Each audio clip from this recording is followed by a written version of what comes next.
Combien de hasards, d'accidents, de miracles a-t-il fallu pour façonner un tel paysage?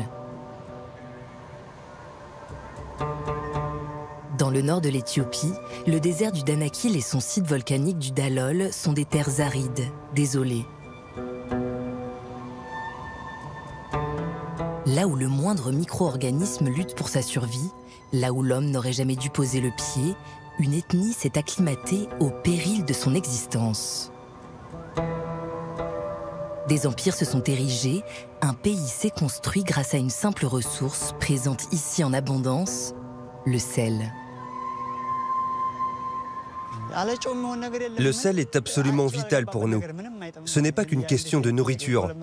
C'est toute la vie qui a moins de saveur sans lui.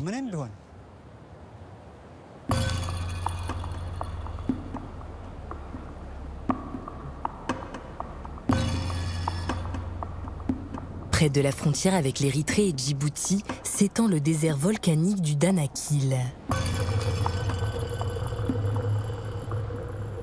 Il y a plusieurs millions d'années, 3 plaques tectoniques se sont écartées.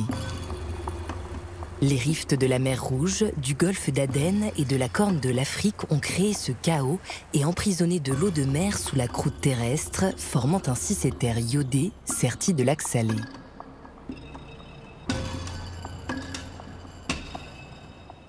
Tout ce que vous voyez autour de nous dans ce paysage, c'est du sel.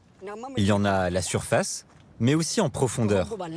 Par endroits, le gisement fait jusqu'à 2 km d'épaisseur. Et en dessous, il y a de l'eau salée. Nous n'avons pas de bétail et le climat est trop sec pour cultiver quoi que ce soit. C'est grâce à la récolte du sel et aux revenus qu'elle génère que nous subsistons dans cet environnement hostile, grâce à Dieu. Ce sel est notre trésor, c'est notre propriété à nous, les Afars. Le peuple Afar est une ethnie de bergers semi-nomades, de fervents musulmans aux croyances ancestrales. Sur certaines parties de leurs terres, qu'ils ont réussi à dompter malgré des conditions extrêmes, le sel est récolté à profusion. Ces bénéfices sont partagés selon un système complexe de propriété collective. Dans d'autres endroits, ce minéral est considéré comme sacré.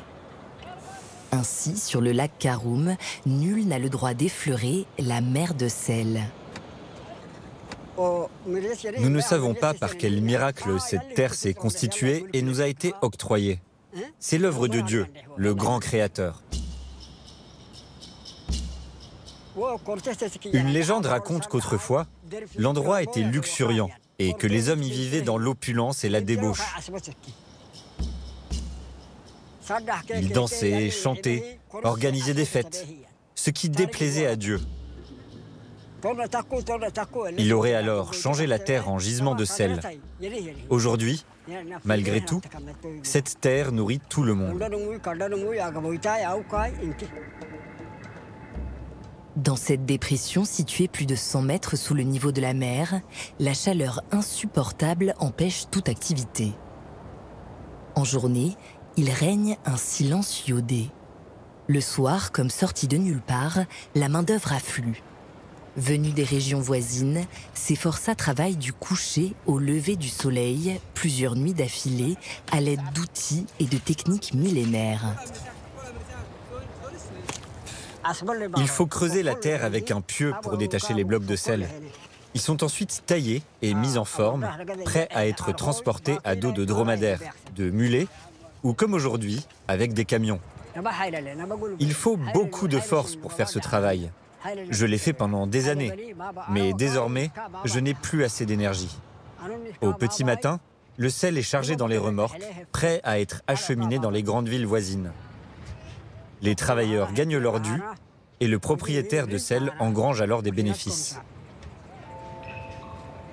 Depuis près de 1500 ans, ce sel ainsi récolté dans le triangle habité par les Afars inonde les marchés de la Corne de l'Afrique et même au-delà.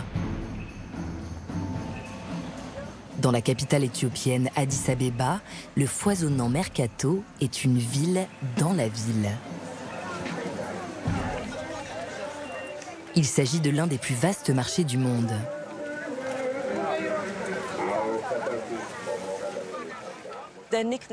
Le surnom du mercato en amharique, c'est Yefeleko Neger Megzate Shelale. En gros, ça veut dire « pense à ce que tu veux, tu peux l'acheter ici ». Si vous avez besoin de n'importe quel produit d'Éthiopie, n'importe quelle spécialité, que ce soit des céréales venues des hauts plateaux comme le blé ou l'orge, ou des épices, des bijoux, des habits, n'importe quel objet, de l'artisanat ou même un chameau vivant, on va vous dire d'aller à Mercato. Il y a 81 groupes ethniques en Éthiopie et ils sont tous représentés ici. Il faut s'imaginer ces 81 peuples en train de faire commerce et de parler toutes ces langues. Le mercato est donc vraiment indissociable de l'identité d'Addis Abeba. Ce marché tentaculaire est divisé en quartiers. L'un d'eux est consacré au commerce du sel. Il y a différents types de sel que vous pouvez acheter dans ce secteur. Cela va du sel alimentaire le plus pur, utilisé pour la cuisine, à celui qui est donné au bétail. En léchant ce sel, les chèvres et les brebis produisent un meilleur lait et sont plus fertiles. Le mot amolé est un terme très ancien qui désigne un type de sel gemme très spécifique. Ce sont des blocs rectangulaires coupés de façon régulière.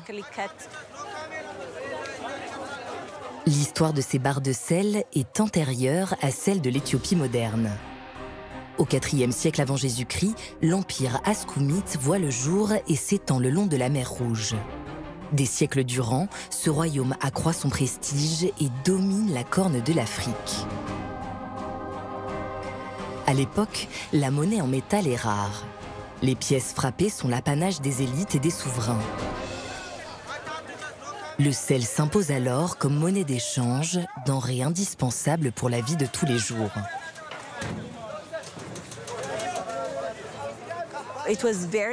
C'était une denrée très précieuse.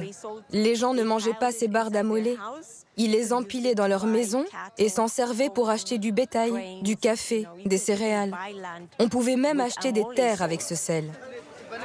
Plusieurs récits historiques font état de l'importance du sel et des amolés pour le troc et le commerce.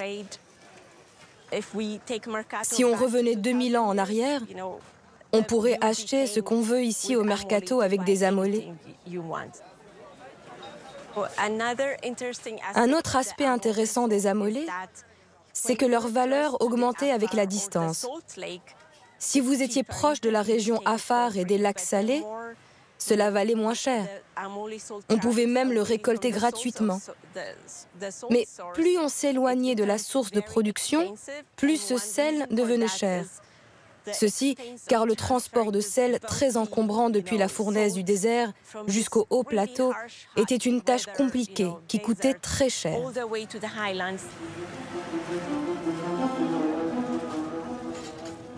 À partir du milieu du XIXe siècle, les pièces de monnaie remplacent progressivement les amolés qui deviennent obsolètes.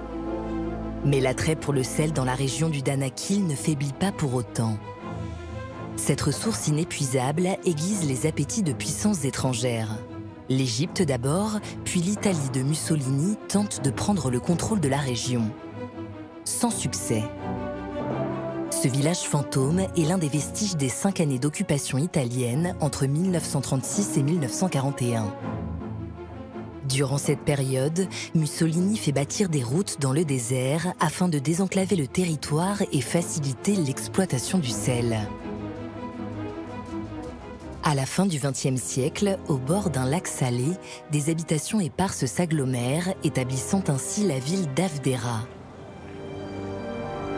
Cette cité de fortune doit son existence à la culture moderne du sel. Nous sommes à Avdera. C'est une ville très ouverte. Il y a beaucoup de brassages. Les gens viennent de plein de régions différentes. Moi, cela fait 16 ans que j'habite ici et que je travaille dans les salines. Nous prêtons au lac d'Avdera des vertus médicinales. Se baigner dans ces eaux chaudes, c'est mieux que d'aller à l'hôpital. On peut guérir en quelques jours. Surtout, il produit une telle quantité de sel que nous pouvons ensuite en exporter dans tout le pays.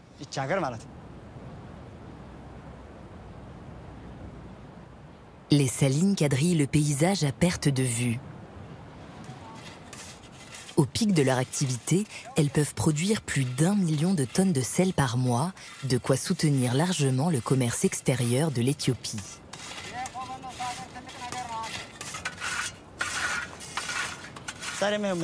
Nous sommes en train de travailler sur ces salines. La tâche du jour consiste à niveler le sol pour pouvoir ensuite poser une bâche en plastique. Des pompes alimentées par un générateur pourront ensuite drainer l'eau du lac et la verser dedans. L'eau s'évapore avec le temps. Un outil nous permet de mesurer quand le sel est pur. Nous le récupérons alors avec une machine, puis il est envoyé dans des usines où il est broyé.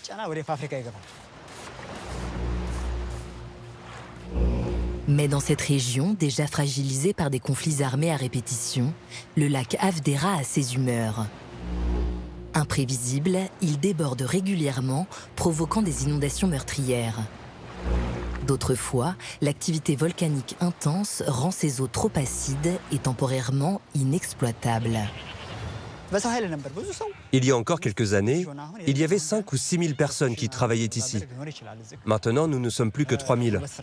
La guerre a fortement ralenti notre activité. Nous sommes aussi de plus en plus remplacés par des machines. Parfois, l'activité est au point mort et il peut y avoir des périodes de 6 mois sans travail. Avant, il y avait plus de choses à faire. On gagnait plus d'argent. Mais c'était aussi beaucoup plus éreintant.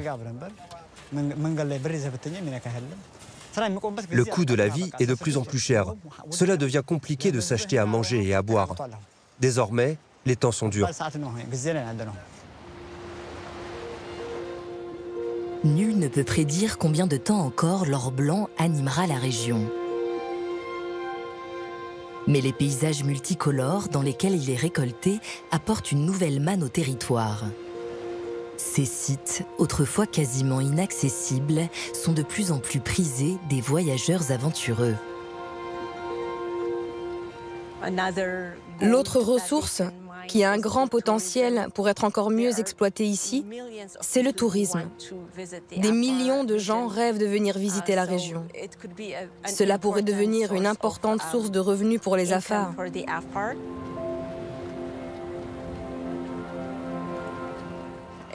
Découvrir cet endroit, c'est une expérience marquante. Il faut le faire au moins une fois dans sa vie. Il n'y a aucun paysage comparable sur Terre où l'on peut voir tant de couleurs et toute cette production de sel. On a l'impression d'être sur Mars ou sur une autre planète.